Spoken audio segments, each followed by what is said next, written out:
Hello there, ladies and gentlemen. It's me, Bruce, from Radical Games, bringing you another episode of To Be or Not To Be. So, in this episode, we're going to be playing as Ophelia.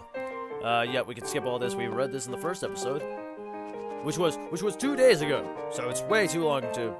Oh my god, I just X'd myself out of the game. Oh dear lord. Oh, I done goofed. There we go. Choose your character.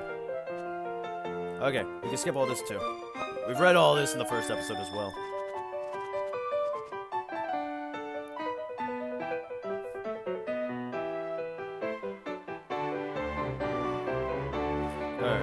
Alright. Sorry, I had to send out one more message. Play as Ophelia! Here we go. To be she! Choose to play as Ophelia. Oh my god, I just noticed the trumpeters, the freaking eyes are popping out of their head. Right, you're Ophelia. You are a beautiful, independent young woman, and although it makes you roll your eyes when you think about it, you've fallen in love with a prince. Oh. Prince Hamlet is funny and charming, and he seems to like you a lot. You try not to get too excited about it because you're worried you might jinx it. But things really are going great. They really are. Only it's been hard doing the long distance thing while you've both been off at university. And whilst you've loved studying capital S science, and you're sure Hamlet's loved studying capital U undeclared, it hasn't been easy.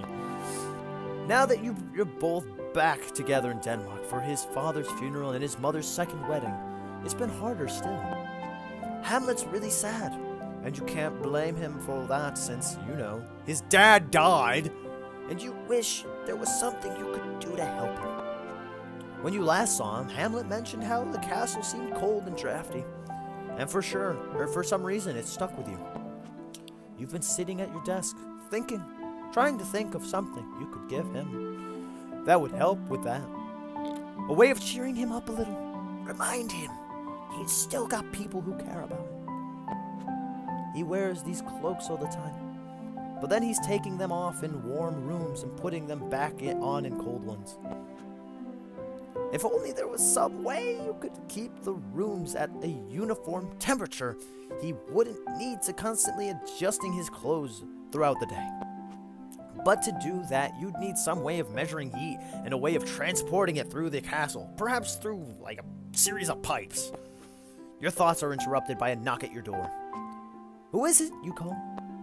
It's me, says your brother. Come on, let me in. Let him in? Tell him you're busy. I'm busy. Sorry, Laertes. I'm busy, you shout through the door at Laertes. I'm leaving for France soon, he shouts back. Don't you want to say goodbye? Apparently not, you shout in reply. Whatever, Laertes yells. He storms off, stomping all the way. You sit in silence for a moment. He stomps back. Say bye to Dad for me, okay? He shouts. Okay, I will, you yell through the door. He storms off again. To France, I guess. Brothers, am I right? Return to your work. At your desk, you continue your work on the problem of automatically heating the castle. Hours turn into days, and you're generally left alone by both your family and your boyfriend. Your father ignoring you is no big deal. And while you're a little worried about Hamlet not stopping by more often, he has asked you to leave him alone for a while he mourns, and you're respecting his wishes. But if you're gonna be honest with yourself, you've also just gotten really absorbed in this problem. You decide to split the problem into sections, delivering heat and knowing when to deliver heat. It would be possible to put servants in every room and have them report when it's too cold, but that's both expensive and unreliable. It depends on the servants, the warmth of their clothes, how much they love to lie to people about what temperature their skin is sensing, and so on. You're wandering the castle grounds when it hits you. You've been thinking about how water expands and it freezes, and how that could be used to tell you when it's cold. But it's not much use for measuring temperatures outside the freezing point. Your father, Polonius, happens to wander by talking to himself about the evils of drink. And you realize, alcohol!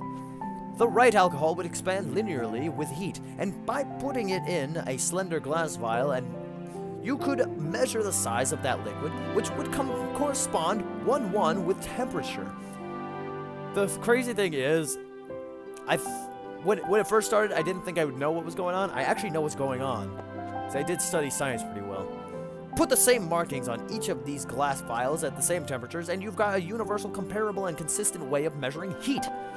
You wouldn't have to rely on a servant's impression. You could just tell they could just tell you what line the alcohol has reached. You run back to your room to start working on the prototype. Just as you complete it, you hear a knock on your door. Who is it? You call. And oh my, who should answer from the other side of the door? Seriously, who should answer from the other side of the door? Your boyfriend Hamlet? Your father Polonius? Your best friend Oh, dear Lord, I'm not gonna try that. Your boyfriend Hamlet. Mind control. Control reality using Ophelia's thoughts. You decide you want Hamlet to be on the other side of the door. Open it, and Hamlet really is at the door. That's so freaky. How'd you do that? You know, a little this, a little that. I don't know. Hamlet steps into your room. Yeah, sorry. So Hamlet steps into your room. You haven't seen each other for a while. It's so great to see him. You run up and throw your arms around him and you kiss. It's just like old times. But the moment passes, and when you look in his face, you can see concern written all over it. He's troubled by something. Ask him what's troubling him. Wait for him to tell you. No, ask him. You ask him what's wrong, and, well, there's no other way to put this, so I'll give it to you straight. Hamlet tells you about a spooky ghost and a plan for murdering his stepfather, Claudius, pretender to the throne. I'll be frank, it sounds crazy, a ghost. Murder? But he is your friend and lover, and you're not going to leave him hanging out to dry. As gently as you can, you tell him you're pretty sure ghosts don't exist. But even if they do, he needs to be certain that the ghost he saw was actually the ghost of his father. What if it was some other ghost trying to mess things up? That seems to give him pause. Hamlet admits he never actually asked the ghost for information, only his dad would know. It's possible the ghost could be an imposter. I'll still come with you tonight, sweetie, you say. We'll go together, and if a ghost shows up, we'll figure out what to do. You're confident no ghost will appear, and that this will all just go away. You take his hand and squeeze. Hamlet looks up at you, and you can see his relief. Okay, he says, smiling. Oh, what now? Go see the ghost that evening. Oh, good to see I had a choice. Evening comes, and Hamlet leads you to the spot outside where he first saw the ghost. We have to wait till around midnight, he says. I think it's when he normally shows up. To pass the time, you play a storytelling game you enjoy, where you say one word of a story and he says the next word, and neither of you knows where the story will go. Once, you begin. Upon, he says, a time. There was a beautiful prince who wanted to kiss his girlfriend. That's 2 words. That's cheating. You're cheating, you say, and then you're kissing. Okay. Wherefore, make out for a while. You make out for what turns out to be quite a while, as the night is warm and the stars are stunning, and there are no bugs here to bite any exposed flesh. And before you know it, you totally made out, as much as it's possible to totally make out. Nice. And you fall asleep in each other's arms. If ghosts exist, and if one really did show up, he certainly had the good grace to leave you alone for your makeouts. Also, he was probably embarrassed. You were both way naked. I think it was a little more than just making out. The two of you return the same spot the next evening, and the evenings after that. But it becomes more and more a date night, and less a specter from beyond the grave who wants to get some murder done thing. King Claudius and Polonius are not exactly thrilled with the two of you being together. But on the flip side, any urges to commit regicide that were floating around have begun to fade too. Though you talk about it, often the whole encounter with the ghost, if it really did happen, takes on the quality of a dream. rather than do the long distance thing, you decide to move in together and get your own place here in Denmark. Together, the two of you work on finalizing the invention of the alcohol thermometer. It works! And even figure out the other half of it, a way to move heated air through a building. Congratulations, you invented central heating. It's an invention that all of Denmark wants and most are willing to pay for. While it's not the largest and you do live in the most comfortable estate in the entire country, thanks to the heating money. One bright summer day, as the two of you walk through the castle garden, you get down on one knee and say, "Sweetie, you're the most important person in my life, and I can't imagine ever living without you. I want to make you as happy as you make me every single day. Let's get married. You mean every word." Wait, I'm playing as Ophelia. Ophelia has just proposed to Hamlet. It's not the most traditional proposal in the world, okay. Nor is it the most traditional wedding, but it's wonderful and beautiful and perfect. You're very happy. You don't invite Claudius to the wedding. A few years later, Claudius falls ill with some sort of lung disease, and his doctors are unable to treat it effectively. He passes away only a few months later, having never produced an heir. Shortly after, the two of you become the new king and queen of all of Denmark. Your first child, Alex, is born 5 months later, and you all live very happily ever after. The end. Ooh.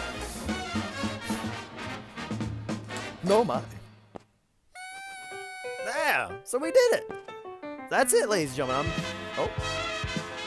Hot stuff. What? Choices made, 10. Times you were, 1. Times you were not, 0.